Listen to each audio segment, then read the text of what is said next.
कैलाश पर्वत पर माता पार्वती अपने पुत्र गणेश और कार्तिकेय के साथ बैठी थीं। उसी समय नारद मुनि वहां पहुंचे। वे बड़े चतुर थे, जानते थे कि छोटी सी बात से भी एक बड़ी लीला घटित हो सकती है। नारद जी ने हंसते हुए कहा, हे उमापति महादेव, अब तो आपके दोनों पुत्र युवावस्था को प्राप्त हो चुके हैं। संसार के कल्याण के लिए इनका विवाह होना चाहिए। क्यों न अब इनके लिए वधू की खोज की जाए। माता पार्वती यह सुनकर प्रसन्न हो उठी। उन्होंने तुरंत शिवजी से कहा, स्वामी, नारद जी सत्य कह रहे हैं। अब समय आ गया है कि हमारे पुत्रों का विवाह हो। भोलेनाथ मुस्कुराए। वे जानते थे कि यदि सीधे विवाह कर दिया गया तो दोनों भाइयों में पहले होने की होड़ मच जाएगी।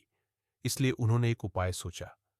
शिवजी ने गंभीर स्वर में कहा, विवाह अवश्य होगा, पर पहले एक शर्त पूरी करनी होगी। जो पुत्र सबसे पहले इस पूरी पृथ्वी की परिक्रमा करके वापस लौट आएगा, उसी का विवाह पहले होगा। शर्त सुनते ही कार्तिकेय गर्व से बोले, पिताश्री, इसमें विलंब किस बात का? मेरा वाहन मोर वेगवान है। मैं अभी जाता हूं और शीघ्र ही पृथ्वी की परिक्रमा कर लौट आऊंगा। इतना कहकर वे अपने नीले मोर पर बैठकर आकाश मार्ग से निकल पड़े। गणेश जी ने यह सब सुना। उनका वाहन था मूषक, चूहा। वे सोचने लगे, यदि मैं भी पृथ्वी की परिक्रमा करने निकलूं तो कब तक लौटूंगा? मेरा वाहन तो छोटा और मंदगामी है। कार्तिकेय अवश्य मुझसे पहले लौटेंगे, लेकिन क्या विवाह का अधिकार मैं इस प्रकार खो दूंगा? नहीं, मुझे कोई और मार्ग खोजना होगा। गणेश जी मुस्कुराए। वे माता पिता के पास पहुंचे और हाथ जोड़कर बोले, माताश्री, पिताश्री, आपके समान इस संसार में कोई नहीं है। शास्त्रों में कहा गया है, माता पिता एवं जगत। माता और पिता ही संपूर्ण विश्व का स्वरूप है। इसलिए आप दोनों की परिक्रमा करना ही सच्चे अर्थों में पूरे ब्रह्मांड की परिक्रमा है। इतना कहकर गणेश जी ने शिवजी और पार्वती की 7 बार प्रदक्षिणा की और श्रद्धा से प्रणाम किया। शिव पार्वती की प्रसन्नता, गणेश जी की यह बुद्धिमत्ता, उनकी श्रद्धा और माता पिता के प्रति समर्पण देखकर शिवजी और पार्वती अत्यंत प्रसन्न हुए। शिवजी ने घोषणा की, गणेश ने वास्तविक अर्थ में पूरी पृथ्वी की परिक्रमा कर ली है, अतः सबसे पहले विवाह का अधिकारी वही होगा। कार्तिकेय पृथ्वी की लंबी परिक्रमा करके लौटे।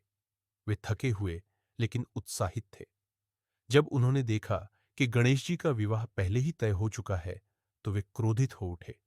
उन्होंने कहा, यह कैसे संभव है? मैं तो पूरी पृथ्वी की परिक्रमा करके आया हूं और गणेश तो यही बैठे थे। तब शिवजी ने शांत स्वर में समझाया, वत्स कार्तिकेय, तुम्हारा प्रयास सराहनीय है, परंतु गणेश ने बुद्धि और भक्ति का मार्ग चुना। माता पिता ही सृष्टि का आधार है। उनकी परिक्रमा करना ही वास्तविक परिक्रमा है। इसलिए विवाह का अधिकार उन्हें पहले मिला। कार्तिकेय को यह बात समझने में समय लगा, किंतु अंततः उन्होंने भी अपने भाई की बुद्धिमत्ता स्वीकार की। शिवजी ने तत्क्षण गणेश जी का विवाह विश्वरूप की पुत्रियों रिद्धि, समृद्धि की देवी और सिद्धि, सफलता की देवी से संपन्न कराया। कालांतर में रिद्धि से गणेश जी को शुभ और सिद्धि से लाभ नामक 2 पुत्र प्राप्त हुए। इसी कारण आज भी लोग गणपति के पूजन में कहते हैं, शुभ लाभ।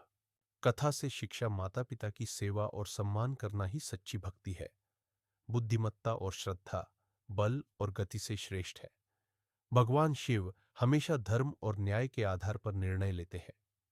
गणेश जी को विघ्नहर्ता इसलिए भी कहते हैं क्योंकि वे बुद्धि, श्रद्धा और भक्ति से हर बाधा दूर करते हैं।